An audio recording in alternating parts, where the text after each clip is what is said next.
ADGPയെ മാറ്റുമെന്ന് മുഖ്യമന്ത്രി ഉറപ്പ് നൽകിയെന്ന് ബിനോയ് വിശ്വം. CPI നിർവാഹക സമിതി യോഗത്തിലാണ് ബിനോയ് വിശ്വം ഇക്കാര്യം അറിയിച്ചത്. റിപ്പോർട്ട് വരുന്നതുവരെ കാക്കാൻ മുഖ്യമന്ത്രി ആവശ്യപ്പെട്ടെന്ന് ബിനോയ് വിശ്വം അറിയിച്ചു. വിവരങ്ങളുമായി പ്രജിത്ത് മോഹൻ ചേരുന്നു. പ്രജിത്ത്, CPIക്ക് ഇത്തരത്തിലൊരു ഉറപ്പ് മുഖ്യമന്ത്രി നൽകി. പക്ഷേ അന്വേഷണ റിപ്പോർട്ട് വന്നതിന് ശേഷം നടപടി എന്നാണ് അപ്പോഴും നിലപാടെന്ന് മനസ്സിലാകുന്നു. കൂടുതൽ വിവരങ്ങൾ എന്തൊക്കെയാണ്?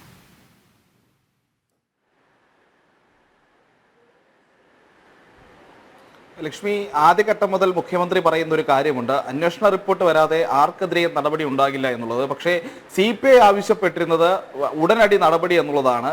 പക്ഷെ അപ്പോഴും മുഖ്യമന്ത്രി വീണ്ടും നിലപാടിൽ ഉറച്ചു നിൽക്കുന്നു. ഇപ്പോൾ ഉറപ്പ് നൽകിയെന്നൊക്കെ പറയുമ്പോഴും മുഖ്യമന്ത്രി മുൻ നിലപാടിൽ നിന്ന് പിന്നോട്ട് പോയിട്ടില്ല. ഇപ്പോൾ ഏറ്റവും പുതിയ പ്രഖ്യാപിച്ചിരിക്കുന്ന ADGPക്കെതിരായ അന്വേഷണം കൂടി നടക്കുന്ന ഇപ്പോൾ ഈ ത്രിതല അന്വേഷണം എന്ന് പറയുന്ന ഈ പുതിയ പ്രഖ്യാപനത്തിലും അതിന്റെ അന്വേഷണ റിപ്പോർട്ട് വരുന്നവരെ കാത്തിരിക്കാനാണ് ഇപ്പോൾ മുഖ്യമന്ത്രി CPIക്ക് നൽകിയിരിക്കുന്ന നിർദ്ദേശം എന്ന് പറഞ്ഞാൽ. എന്തായാലും അക്കാര്യം തന്നെയാണ് ഇന്ന് ബിനോയ് വിശ്വം CPIയുടെ സംസ്ഥാന കൗൺസിലിൽ അറിയിച്ചത്. അത് മുഖ്യമന്ത്രി ഇത്തരത്തിലൊരു ഉറപ്പ് നൽകിയിട്ടുണ്ട്. എന്തായാലും ADGPയെ മാറ്റും.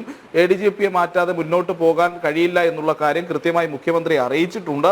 പക്ഷേ നിലവിലത്തെ സാഹചര്യത്തിൽ ഈ അന്വേഷണ റിപ്പോർട്ട് വരുന്നത് വരെ കാത്തിരിക്കാനാണ് മുഖ്യമന്ത്രി പറഞ്ഞതെന്നും ബിനോയ് വിശ്വം ഈ യോഗത്തെ അറിയിച്ചു. അതിനുണ്ടായ കാരണം എന്ന് പറഞ്ഞാൽ ഈ ADGP വിവാദങ്ങളിൽ CPIക്ക് ഒരു മേൽക്കൈ ലഭിച്ചില്ല, അല്ലെങ്കിൽ CPI വിലകുറി ആവശ്യപ്പെട്ടിട്ടും നടപടി സ്വീകരിക്കാത്തതൊക്കെ CPIയെ വില കുറച്ച് കാണുന്നതാണെന്ന് തുടങ്ങിയിട്ടുള്ള ആരോപണങ്ങൾ അല്ലെങ്കിൽ ഒരു വിമർശനങ്ങളൊക്കെ യോഗത്തിൽ ഉയർന്നിരുന്നു. അപ്പോൾ അങ്ങനെ ആരോപണം ഉയർത്തിയ നേതാക്കളെ തണുപ്പിക്കുന്നതിന് വേണ്ടിയാണ് മുഖ്യമന്ത്രി നൽകിയിട്ടുള്ള ഈ ഉറപ്പിനെ കുറിച്ച് അദ്ദേഹം വിശദീകരിച്ചത്. അപ്പോഴും മുഖ്യമന്ത്രി മുൻ പറഞ്ഞ കാര്യങ്ങളിൽ മാത്രമാണ് CPIക്ക് ഉറപ്പ് നൽകിയിരിക്കുന്നത്. റിപ്പോർട്ട് വരുന്നവരെ കാക്കുക. റിപ്പോർട്ടിൽ ഇപ്പോൾ ADGPയെ കുറ്റവിമുക്തനാക്കുകയാണെങ്കിൽ യാതൊരു നടപടിയെടുക്കാനുള്ള സാഹചര്യവുമില്ല. പക്ഷേ റിപ്പോർട്ടിൽ ADGPക്കെതിരെ ആരോപണങ്ങൾ ഉണ്ടെങ്കിൽ അദ്ദേഹത്തിനെ മാറ്റുമെന്നുള്ള ഉറപ്പാണ് മുഖ്യമന്ത്രി നൽകിയിരിക്കുന്നത്. അത് മുൻ നിലപാടുകൾക്ക് തുല്യവുമാണ്. ശരി, പ്രജിത്താണ് വിവരങ്ങൾ നൽകിയത്.